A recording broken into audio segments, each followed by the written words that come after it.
Welcome students, modern computer application class 12 semester 4-এর আজ আমি একটা মডেল কোশ্চেন পেপার নিয়ে আলোচনা করব এবং তার অ্যান্সারও দেব। এই পেপারটা আমি নিয়েছি রায় মার্টিনের মডার্ন কম্পিউটার অ্যাপ্লিকেশানের ক্যাপসুল বইয়ের 142 নম্বর পেজের model question paper set number 1। এই কোশ্চেনটা আমি তোমাদের সামনে দিয়েছি। এখানে দেখো group A, group B, group C তিনটে গ্রুপের প্রশ্ন দেওয়া আছে এবং তার উত্তর আমি তোমাদেরকে দিচ্ছি। প্রথমে গ্রুপ এর অ্যান্সারটা দিচ্ছি। প্রথম প্রশ্ন ছিল গ্রুপ এতে লিগেসি সিস্টেম কি, উদাহরণ লেখো। তো এইখানে লিগেসি সিস্টেম কাকে বলে তার সংজ্ঞা লিখে দিয়েছি। লিগেসি সিস্টেম হলো এমন একটি পুরনো কম্পিউটার সিস্টেম, প্রযুক্তি বা সফটওয়্যার অ্যাপ্লিকেশান যা বর্তমানে আধুনিক প্রযুক্তির তুলনায় সেকেলে হয়ে গেছে, কিন্তু এখনও গুরুত্বপূর্ণ কাজের জন্য ব্যবহৃত হচ্ছে। উদাহরণ কি? ব্যাংকিং খাতে ব্যবহৃত পুরনো মেনফ্রেম কম্পিউটার বা উইন্ডোজ এক্সপি চালিত কোনো শিল্প কারখানার নিয়ন্ত্রণ ব্যবস্থা, এগুলোকে বলা হচ্ছে লিগেসি সিস্টেম।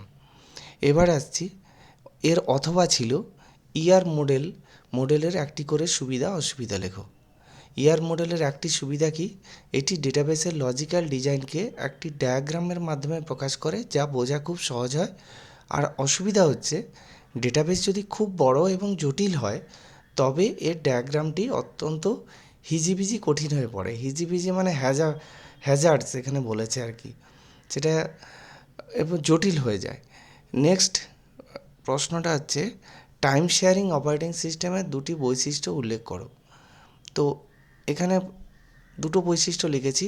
একাধিক ব্যবহারকারী একই সময়ে কম্পিউটার রিসোর্স শেয়ার করতে পারে, আর এতে প্রতিটি কাজের জন্য সিপিইউ এর নির্দিষ্ট সময় বরাদ্দ থাকে। নির্দিষ্ট সময় মানে টাইম স্লাইস।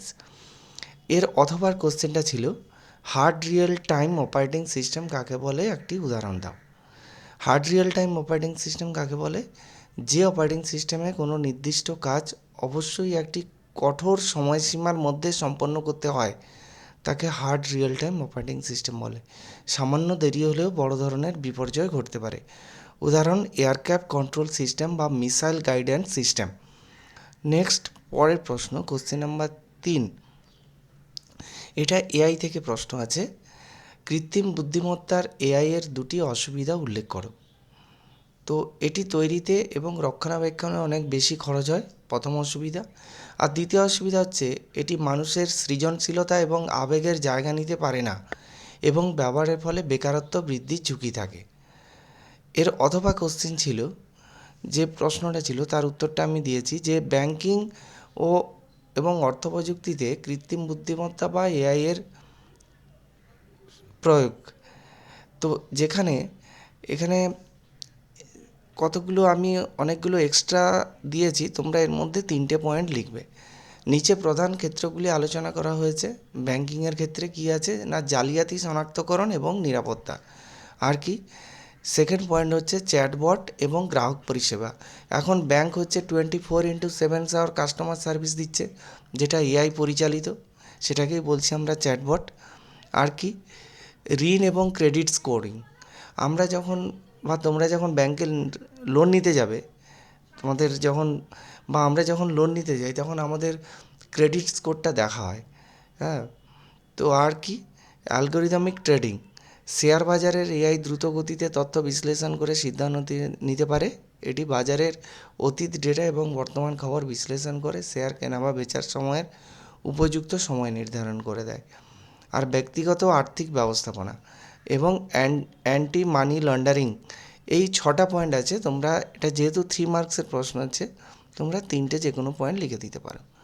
নেক্সট গ্রুপ বিতে আসছি, সুপার কি এবং ক্যান্ডিডেট কি এর মধ্যে পার্থক্য লেখো। তো সুপার কি এবং ক্যান্ডিডেট কি এর মধ্যে পার্থক্য, এখানে আমি দুটো পার্থক্য দিয়েছি, তো তোমরা আরও পার্থক্য দিতে পারো এর সঙ্গে। তো সুপার কির প্রথম ডেফিনেশন দিয়েছি, তারপরে সুপার কিতে রেকর্ড চিহ্নিত করার জন্য প্রয়োজনীয় কলামের পাশাপাশি অতিরিক্ত বা অপ্রয়োজনীয় কলাম থাকতে পারে, কিন্তু ক্যান্ডিডেট কিটা যেহেতু মিনিমাম সুপার কি, তাই শুধুমাত্র রেকর্ড শনাক্ত করার জন্য যতটুকু প্রয়োজন ততটুকু থাকতে পারে। নেক্সট আসছি, যে এর অথবা কোশ্চেনটা ছিল টার্নারি রিলেশনশিপের উদাহরণ। টার্নারি রিলেশনশিপ কাকে বলে, এর উদাহরণ। তো ডেটাবেস ম্যানেজমেন্ট সিস্টেমে টার্নারি রিলেশনশিপ হলো এমন এক ধরনের সম্পর্ক যেখানে তিনটি বিভিন্ন এন্টিটি সেট একটি মাত্র রিলেশনশিপের মাধ্যমে একে অপরের সঙ্গে যুক্ত থাকে। এর উদাহরণটা কি? তিনটে আলাদা আলাদা এন্টিটি সেট হবে, একটা রিলেশনের মাধ্যমে যুক্ত থাকবে। একটা সুন্দর এক্সাম্পল দিয়েছি দেখো, যে একটা ইউনিভার্সিটির পড়াশুনোর ব্যবস্থা, যেখানে প্রফেসর থাকবে, সাবজেক্ট থাকবে এবং স্টুডেন্ট থাকবে। তাহলে এই তিনটিকে যুক্ত করেছে টিচার্স নামক একটি রিলেশনশিপ। এবার একজন প্রফেসর একজন স্টুডেন্টকে একটি নির্দিষ্ট সাবজেক্ট পড়াবেন। এখানে রিলেশান হলো প্রফেসর, স্টুডেন্ট, সাবজেক্ট। যদি আমরা এর থেকে কোনো একটি এন্টিটিকে সরিয়ে নিই তবে কিন্তু পুরো তথ্যটি অসম্পূর্ণ থেকে যাবে। যেমন অধ্যাপক কাকে পড়াচ্ছেন বা কোন বিষয় পড়াচ্ছেন তা বোঝা যাবে না। যদি আমি স্টুডেন্টকে সরিয়ে নিই তাহলে একজন প্রফেসর কাকে পড়াচ্ছেন বোঝা যাবে না। যদি সাবজেক্ট সরিয়ে নিই তাহলে কী হবে? তাহলে প্রফেসর স্টুডেন্টকে কোন সাবজেক্ট পড়াচ্ছে সেটা বোঝা যাবে না। যদি প্রফেসরকে সরিয়ে নিই তাহলে স্টুডেন্টকে কোন টিচার বা কোন প্রফেসর পড়াচ্ছেন সেটা বোঝা যাবে না। তো পরের প্রশ্ন আসছি, সিস্টেম কলের প্রধান কাজগুলি উল্লেখ করো। কেন Windows operating system frog system call ব্যবহার করা হয় না? এখানে সিস্টেম কলের প্রধান কাজ কি? সিস্টেম কল ব্যবহারকারী প্রোগ্রাম বা অপারেটিং সিস্টেম কার্নেলের মধ্যে যোগাযোগ স্থাপন করে। এর প্রধান কাজ হলো ফাইল ম্যানেজমেন্ট, প্রসেস কন্ট্রোল এবং ডিভাইস ম্যানেজমেন্ট। আর উইন্ডোজে ফর্ক নেই কেন? কারণ উইন্ডোজ প্রসেস তৈরির জন্য ক্রিয়েট প্রসেস ফাংশন ব্যবহার করে। প্রসেস তৈরির জন্য ক্রিয়েট প্রসেস ফাংশন ব্যবহার করে, যা ইউনিক্স বা লিনাক্সের ফর্ক পদ্ধতি থেকে আলাদা। নেক্সট আসছি, মাইক্রো কার্নেলের প্রধান বৈশিষ্ট্যগুলো কী কী? জাস্ট ওই কোশ্চেনের অথবা ছিল। তো মাইক্রো কার্নেলের প্রধান বৈশিষ্ট্যগুলো দিয়ে দিয়েছি। ন্যূনতম পরিষেবা, ইউজার প্রেসের পরিষেবা, উচ্চ নির্ভরযোগ্যতা, সহজ সম্প্রসারণযোগ্যতা মানে এক্সটেন্সিবিলিটি এবং সিকিউরিটি। নেক্সট পরের প্রশ্ন আসছে, ডিপ লার্নিংয়ের সুবিধাগুলি আলোচনা করো। এখানে ডিপ লার্নিংয়ের তিনটে সুবিধা লিখেছি: স্বয়ংক্রিয় ফিচার এক্সট্রাকশান, আর বিশাল পরিমাণে ডেটা এবং জটিল সমস্যার সমাধানের পারদর্শিতা। এটা হচ্ছে ডিপ লার্নিংয়ের মেন সুবিধা এগুলো। এবার আসছি ন্যাচারাল ল্যাঙ্গুয়েজ প্রসেসিং এবং কম্পিউটার ভিশনের মধ্যে পার্থক্য। তো এখানে ন্যাচারাল ল্যাঙ্গুয়েজ প্রসেসিং এবং কম্পিউটার ভিশনের পার্থক্য, যেহেতু 3 নম্বরের প্রশ্ন এগুলো, তাই এখানে তিনটেই পার্থক্য দিয়েছি, যে ডেটার ধরন আর মূল লক্ষ্য এবং ব্যবহারের ক্ষেত্র। তোমরা এটা স্ক্রিনশট নিয়ে রাখো, তোমরা এটা পড়ে নিতে পারবে। তো অ্যাকচুয়ালি ন্যাচারাল ল্যাঙ্গুয়েজ প্রসেসিং যেটা হয় সেটা হচ্ছে টেক্সট ডেটা, আর কম্পিউটার ভিশন কিন্তু ছবি এবং ভিডিও। ন্যাচারাল ল্যাঙ্গুয়েজ প্রসেসিংয়ের মূল লক্ষ্য হচ্ছে মানুষের ভাষা বোঝা, আর এটা কী করে? কম্পিউটার ভিশন ডিজিটাল ছবি, ভিডিও থেকে তথ্য সংগ্রহ করে। আর ন্যাচারাল ল্যাঙ্গুয়েজের ব্যবহারের ক্ষেত্রে হচ্ছে Google translator, chatbot, spam email detection. আর কম্পিউটার ভিশনের ব্যবহার হচ্ছে facial recognition, auto self driving car এবং মেডিকেল ইমেজিংয়ের ক্ষেত্রে ব্যবহৃত হয়। নেক্সট আসছি গ্রুপ সি, যেখানে 5 নম্বরে করে প্রশ্ন থাকবে। তো 7 দাগের একটা এসকিউএল কোয়ারি দেওয়া ছিল, তার অ্যান্সারগুলো আমি সবগুলো দিয়ে দিয়েছি, তোমরা অ্যান্সারগুলো দেখে নিতে পারো। নেক্সট আসছি এটার অথবা ছিল ডিডিএল এবং ডিএমএলের মধ্যে পার্থক্য লেখো।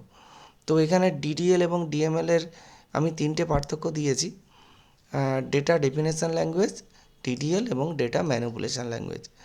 তাহলে ডিডিএলের প্রধান কাজ হচ্ছে স্ট্রাকচার তৈরি করা, আর ডিএমএলের প্রধান কাজ হচ্ছে ভেতরে থাকা ডেটার পরিবর্তন বা ম্যানিপুলেট করা। আর এর কিছু কমান্ড দিয়েছি, আর ডিএমএলেরও কিছু কমান্ড দিয়েছি। আর ডিডিএল হচ্ছে পুরো টেবিল বা ডেটাবেসের উপর প্রভাব ফেলে, আর ডিএমএল কী করে? টেবিলের ভেতর থাকা নির্দিষ্ট রো বা রেকর্ডের উপর প্রভাব ফেলে। নেক্সট আসছি রিলেশনাল অ্যালজেব্রা থেকে।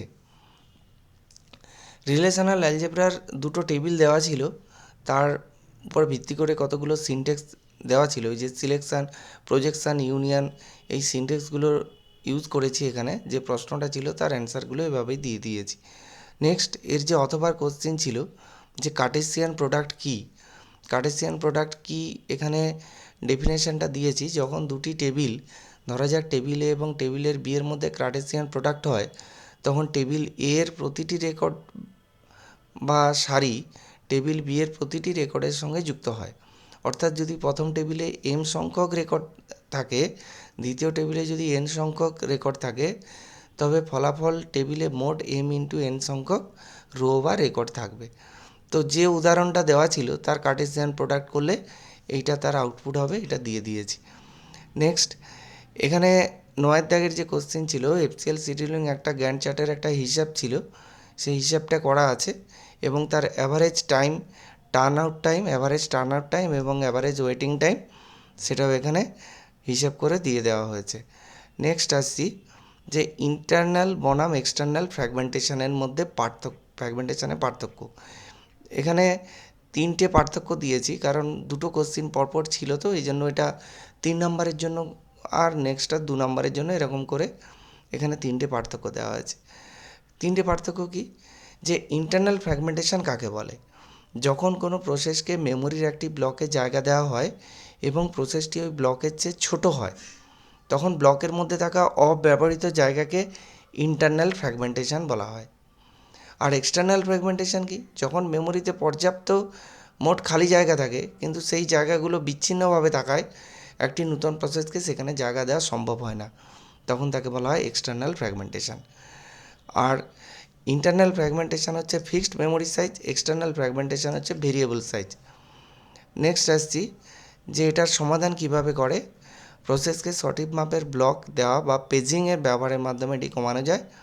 আর কম্প্যাকশান বা মেমোরির সব জায়গাকে খালি একসঙ্গে এনে, অর্থাৎ কম্প্যাকশান ও স্টোরেজ কম্প্যাকশান ও গার্বেজ কালেকশান অথবা সেগমেন্টেশন ব্যবহার করে এটি সমাধান করা যায়।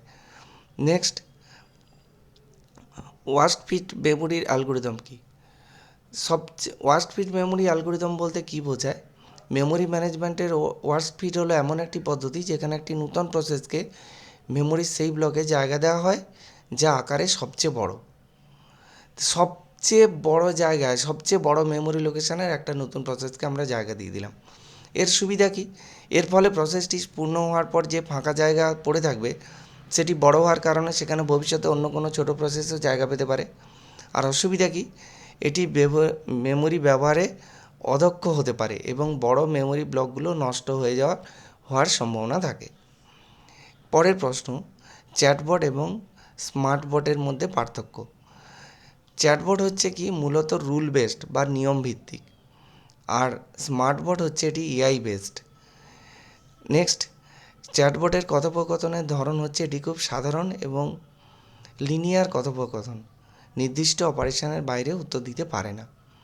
আর স্মার্টবট হচ্ছে এটি মানুষের মতো স্বাভাবিক ও প্রাসঙ্গিক কথোপকথনে সক্ষম হয়। নেক্সট, লার্নিং ক্ষমতা কি?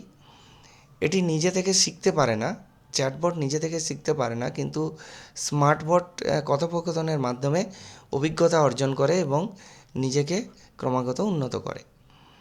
আর উদ্দেশ্য কি? চ্যাটবটের উদ্দেশ্য হচ্ছে এটি গ্রাহক সেবা এবং তথ্য দেওয়ার মতো সহজ কাজে ব্যবহৃত হয়।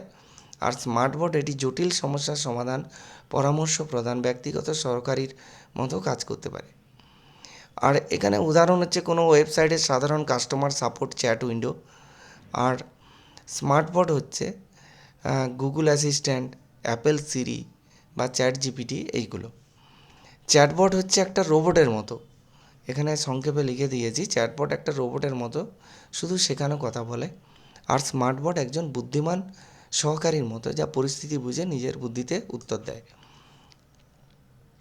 এই 10 নম্বর প্রশ্নের একটা অথবা কোশ্চেন ছিল, এআই সিস্টেমের ন্যায্যতা বা ফেয়ারনেস বলতে কী বোঝায়?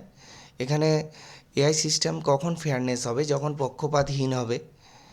এআই সিস্টেম পক্ষপাতহীন হবে যখন নিরপেক্ষ ডেটা নেবে, যখন সমান সুযোগ দেবে এবং যখন ট্রান্সপারেন্সি থাকবে, তখনই কিন্তু এআই সিস্টেম ন্যায্যতা বা ফেয়ারনেস হবে।